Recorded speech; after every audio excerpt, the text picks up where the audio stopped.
When Henry Whitlock sent Jeremiah to clean the pigsty, he thought he was humiliating a powerless worker. But Jeremiah was building a case that would destroy Henry's farm and reputation, igniting scandals that rocked the entire town.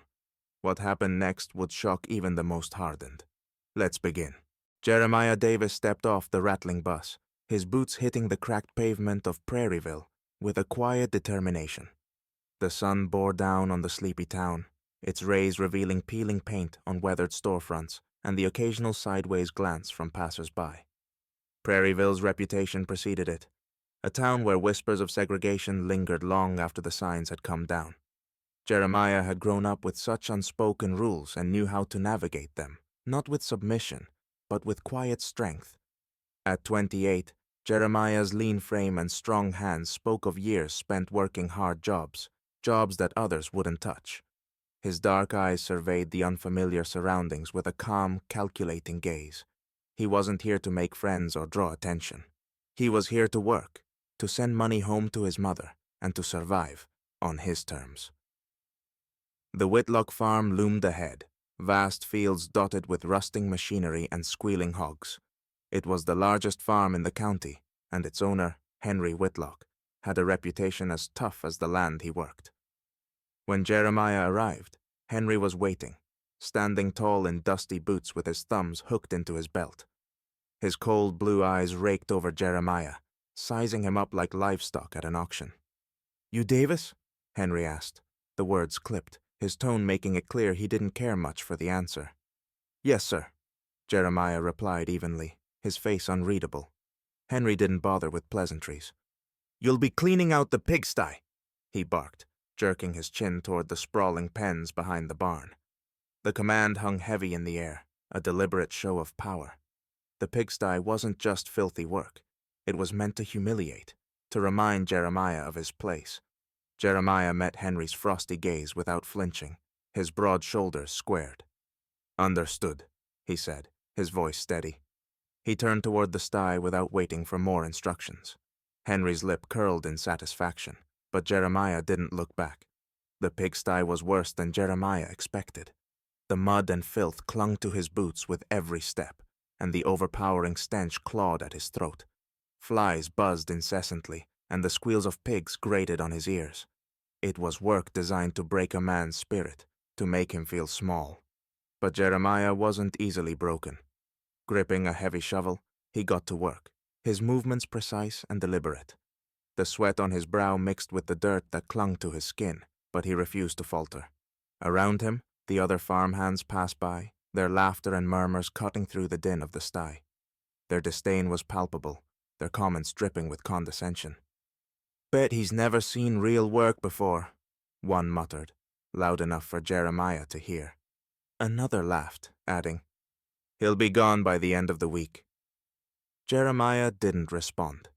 He met their glances briefly, his expression impassive, before returning to his task. His silence wasn't submission. It was strategy. Every insult, every sneer, only solidified the idea forming in his mind. He wasn't here to take abuse forever. Jeremiah had a plan, and it would unfold in its own time. For now, he worked, each shovel full of filth a step toward something greater. One icy morning, frost coated the ground outside the sty, but inside the air was thick with the stench of sweat and filth. Jeremiah had been at it since dawn, scrubbing the feeding troughs with methodical precision despite the cold biting at his fingers. The pigs grunted around him, oblivious to the storm brewing nearby. Henry Whitlock stormed in, his heavy boots slamming against the wooden floorboards. His face was red, not from the chill but from fury, and his sharp voice cut through the sty like a whip. "What do you even do all day, boy?"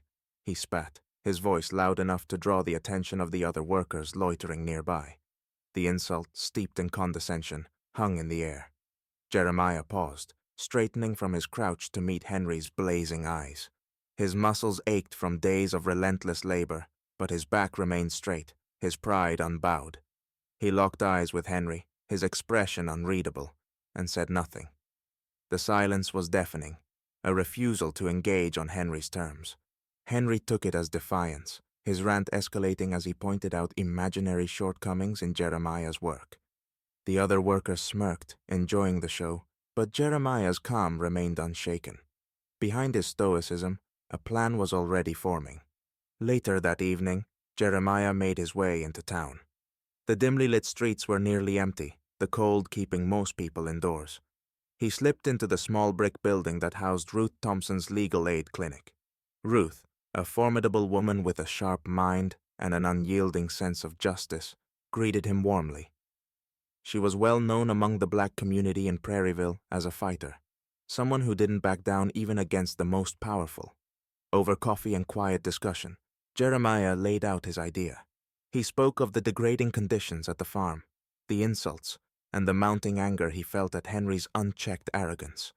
Ruth listened intently, her sharp eyes narrowing as Jeremiah detailed the farm's dismal state. Cracked water pipes leaking into the pigs' drinking supply, unrecorded wages, and the persistent rumors of illegal dumping into nearby streams. "This isn't just about you," Ruth said, leaning forward. "If what you're saying is true, Whitlock's breaking laws left and right, but we need proof." Jeremiah nodded, already determined. Over the following weeks, he quietly documented everything.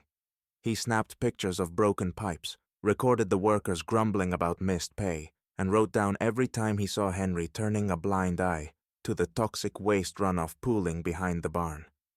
Each piece of evidence built a case stronger than Henry could imagine. To Henry, Jeremiah remained invisible, just another cog in the machine. His silence was interpreted as submission, and Henry continued his tirades, oblivious to the storm brewing around him.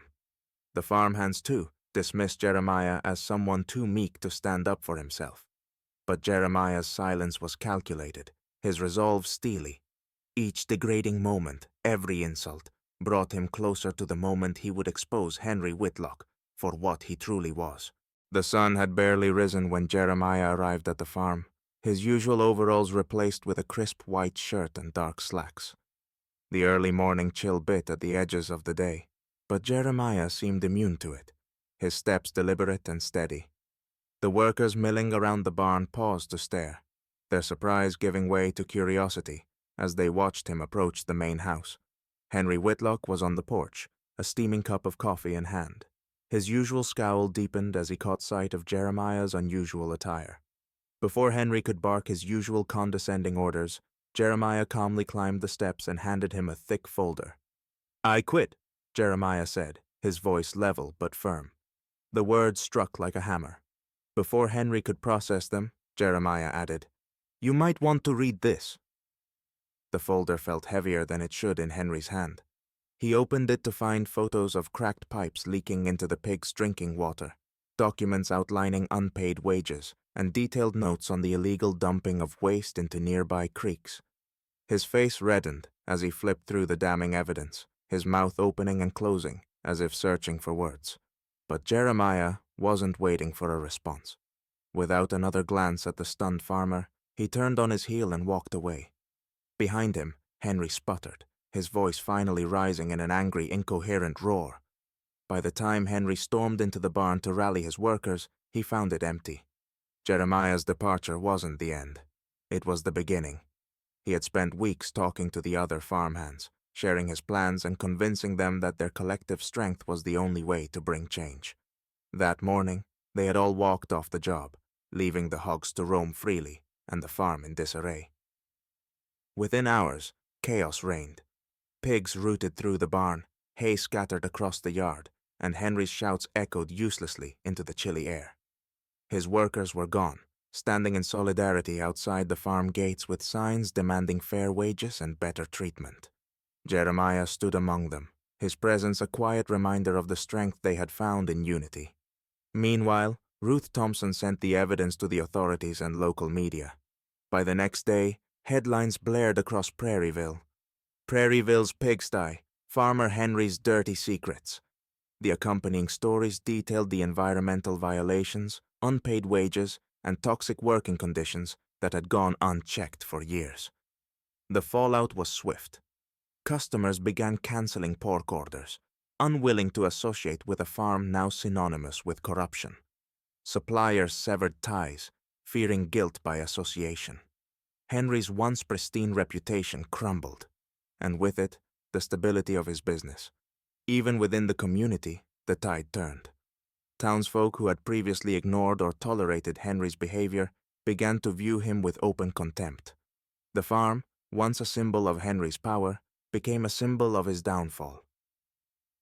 The final blow came when Henry's wife packed her bags and left, unable to bear the public humiliation. She moved in with her sister in a neighboring town, leaving Henry alone to face the wreckage of his life. For Jeremiah, it wasn't just a victory, it was justice. The farm was in ruins, but a new chapter had begun, one where the power dynamics in Prairieville would never be the same. Henry's empire collapsed in weeks. The bank foreclosed on his land, and state officials fined him for years of environmental violations. The once proud farmer was left with nothing but his name, and even that carried the stench of disgrace. Meanwhile, Jeremiah used his share of the lawsuit settlement to start a small cooperative farm. He hired the same workers who had joined the strike, offering fair wages and humane working conditions. Ruth helped him draft a mission statement that promised inclusivity and ethical practices. Henry, now penniless, passed Jeremiah's flourishing farm one day. For a fleeting moment their eyes met. This time, Henry looked away, his gaze heavy with shame. Jeremiah didn't say a word. His success spoke loudly enough.